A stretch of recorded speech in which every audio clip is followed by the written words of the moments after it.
मैं भाषण देने के लिए नहीं आया। मैं अपनी बात 2 मिनट में पूरी करूंगा।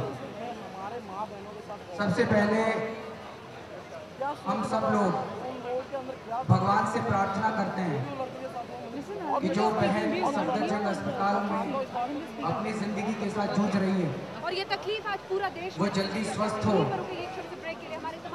हमारी भगवान से प्रार्थना है। आज हम यहाँ पे ये मांग लेके आए हैं कि अगर इस देश के अंदर कोई बलात्कार करे तो उसका केस सालों साल तक नहीं चलना चाहिए। 1 महीना नहीं तो 2 महीने के अंदर ज्यादा से ज्यादा बलात्कारियों को सजा मिलनी चाहिए। 2 महीने से ज्यादा नहीं लगनी चाहिए।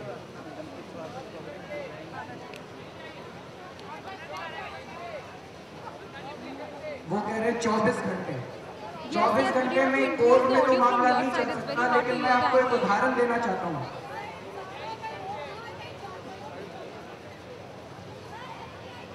2006 के अंदर जोधपुर में एक 13 साल की जर्मन लड़की के साथ बलात्कार हुआ था। उसमें जयपुर की एक अदालत ने, एक फास्ट ट्रैक कोर्ट ने 16 दिन के अंदर ट्रायल पूरा करके बलात्कारी को जेल भेजा था। 16 दिन के अंदर। अगर जयपुर की एक फास्ट ट्रैक कोर्ट का एक जज 16 दिन के अंदर बलात्कारियों को सजा दे सकता है तो मुझे लगता है कि हमारे देश की व्यवस्था अगर काम करना चाहे तो काम कर सकती है। अभी अभी मुझे शाजिया ने बताया कि सरकार ने उस तरह की और कोर्ट खोलना तो दूर की बात, वो राजस्थान की जितनी फास्ट ट्रैक कोर्ट थी वो सारी बंद कर दी उसके बाद ये कह के कि उनके अंदर खर्चा बहुत आ रहा है।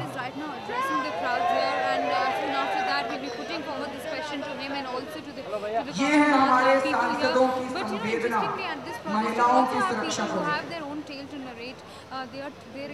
पिछले साल बताया जा रहा है कि दिल्ली के अंदर 584 केस बलात्कार के हुए। इस साल अभी तक 635 केस बलात्कार के हुए और ये तो वो केस हैं जो पुलिस में रजिस्टर हो चुके हैं। कितने अनगिनत केस हैं जो कि पुलिस तक पहुंचते ही नहीं है, पुलिस में रजिस्टर ही नहीं है। इनमें से एक भी केस के अंदर अभी तक बलात्कारी को सजा नहीं मिली है। पिछले 2 साल के अंदर लगभग 1200 केस बलात्कार के दिल्ली में हुए, एक भी केस के अंदर बलात्कारी को सजा नहीं मिली। लगभग 12-13 साल पहले दिल्ली के एक अस्पताल की एक नर्स के साथ बलात्कार किया गया था। उस केस को पूरा होने में 11 साल लगे थे। धोला कुआं के अंदर धोला कुआं पे बलात्कार का केस हुआ था, वो अभी 3 साल हो गए, अभी तक वो केस मुकदमे में चल रहा है। जब तक आप बलात्कारियों को सजा नहीं दोगे तब तक बलात्कार कैसे रोकेंगे? ये एक छोटी सी बात है जो उनको क्यों नहीं समझ में आ रही, जो इस देश के सारे लोगों को समझ में आ रही है। इन्होंने 5 फास्ट ट्रैक कोर्ट बनाए। मुझे तो नहीं पता, लेकिन प्रशांत जी बताएंगे कि 5 फास्ट ट्रैक कोर्ट में 1200 केस अभी पेंडिंग है। 2 साल से पता नहीं पिछले और सारे उठाए हैं तो 2-2.5 हजार केस 5 कोर्ट में पूरे हो सकते हैं कि जल्दी नहीं हो सकते? वो मना कर रहा है। 5 फास्ट ट्रैक कोर्ट से कुछ नहीं होगा। ये लॉलीपॉप दे रही है सरकार। ये जनता जो सड़कों के ऊपर उतरी है मीडिया को और जनता को बेवकूफ बनाने की, वो है कि हमने 5 फास्ट ट्रैक कोर्ट बना दिया, बलात्कार नहीं। 5 फास्ट ट्रैक कोर्ट से नहीं होगा। हमारी मांग है कि अगर बलात्कार हो तो 2 महीने के अंदर बलात्कारी को सजा मिले और इसके अंदर अगर आपको 2000 कोर्ट बनाने की जरूरत पड़े तो चाहे 2000 कोर्ट बनाए जाए।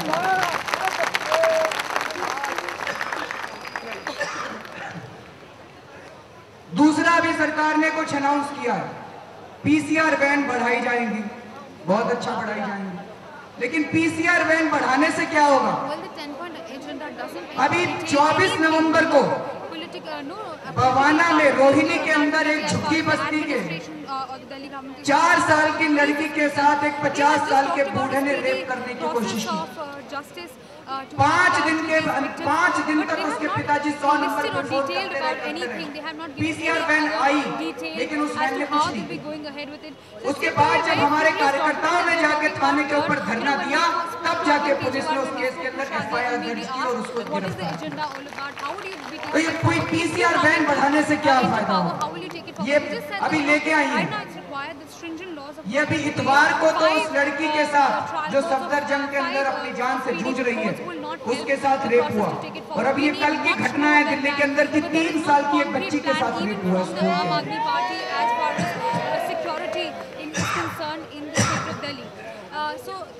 प्रिंसिपल ने रेप किया। तो जब तक ऐसे लोगों को सजा नहीं दी जाएगी और तुरंत सजा नहीं दी जाएगी, हमें नहीं लगता कि पीसीआर की वैन बढ़ाने से फायदा होगा। सरकार कह रही है सारी बसों के अंदर ड्राइवर की तस्वीर लगाई जाएगी, ड्राइवर को दिखाई दे रहा है तस्वीर लगाने से। कोई तो रेप करता है उसकी तस्वीर लगाने से। तो ये जो सरकार ने सारे अनाउंस किए हैं, ये सारे हमें बेकार की बातें नजर आ रही हैं। इससे कुछ सुधार नहीं होने वाला। असली सुधार होगा अगर बलात्कारियों को तुरंत जेल भेजा जाए, तुरंत उनको सख्त से सख्त सजा दी जाए, ताकि अगर भविष्य में कोई बलात्कार करने की जरूरत करे तो उसकी रूह कांप उठे। ऐसी सजा इन सब लोगों को। लेकिन ऐसा होगा क्या? ऐसा नहीं होगा। क्या ये सारी पार्टियां ऐसा करेंगी? नहीं करेंगी। क्यों नहीं करेंगी? क्योंकि 641 सांसद और विधायक ऐसे हैं जिन लोगों के ऊपर बलात्कार के चार्जेस हैं। हमारी विधानसभाओं के अंदर ये विधायक ब्लू फिल्म देखते हैं बैठ के, अश्लील फिल्में देखते हैं बैठ के। मैं भी बंबई गया था, वहां पे मुझे प्रीतिश नंदी मिले। प्रीतिश नंदी पहले सांसद होते थे, संसद के अंदर बैठते थे। उन्होंने बताया कि कई सांसद लड़कियों के और फिल्म एक्ट्रेसेस के नाम लिख लिख के सर्कुलेट करते हैं कि इसको आज हम, कहते शर्म आती थी मेरे को संसद के अंदर बैठ के, जिसके अंदर सांसद इस तरह के लड़कियों के नाम लिख लिख के सर्कुलेट करते। ये है हमारे सांसदों के कैरेक्टर, ये हमारे सांसदों के चरित्र। ऐसी संसद से हम क्या उम्मीद करें? ऐसी संसद से क्या उम्मीद करें? मैं जया बच्चन जी की बहुत इज्जत करता हूं, लेकिन जया बच्चन जी जब उस दिन रोई संसद के अंदर, तो मुझे लगा कि उन्हें तब भी रोना चाहिए था जब मुलायम सिंह यादव ने 6 उन विधायकों को टिकट दी थी जिनके ऊपर बलात्कार के रेप के चार्जेस लगे हुए। जया बच्चन जी को उस दिन भी रोना चाहिए था जब अखिलेश यादव ने अपनी कैबिनेट बनाई थी और उसके अंदर 29 ऐसे लोगों को मंत्री बनाया था जिनके ऊपर मर्डर के और बलात्कार के चार्जेस लगे थे। नहीं तो हमें कोई यकीन नहीं है, इन आंसुओं के ऊपर कोई यकीन नहीं। हमें लगता है ये सब हमें बेवकूफ बना रहे हैं।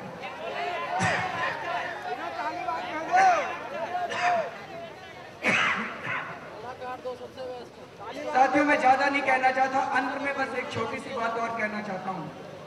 ये एक ऐसी घटना है जिसने पूरे देश की आत्मा को हिला के रख दिया। हम सब लोगों को भी अंदर झांक के देखने की जरूरत है, कहीं हम तो गुनहगार नहीं है? हम सब लोग तो गुनहगार नहीं है।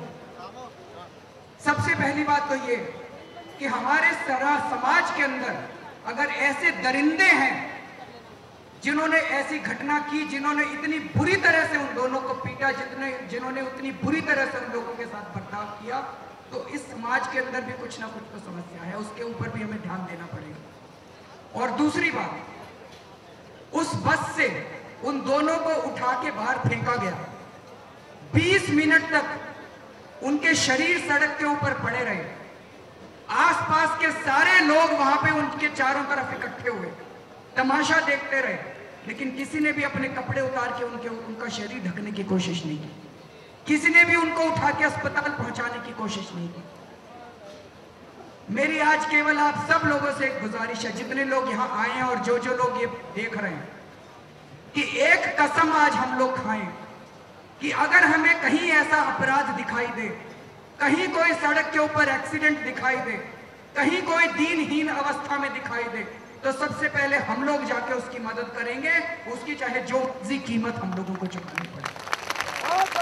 नहीं तो हमारा ये प्रोटेस्ट करना वाजिब नहीं। हमारा सड़क पे उतरना वाजिब नहीं है। अगर हम सड़क के ऊपर उतरे हैं, अगर हमारे मन के अंदर आक्रोश है, अगर हमारे मन के अंदर गुस्सा है, और अगर हम चाहते हैं कि हमारा समाज सुधरे, तो हमें केवल संसद को गाली देने से काम नहीं चलेगा, हमें अपने अंदर भी झांक के देखना पड़ेगा। और आगे से अगर कहीं हमें कोई दीनहीन अवस्था में व्यक्ति दिखाई दे, तो सबसे पहले हमें जाकर उसकी मदद करनी चाहिए। आप सब लोग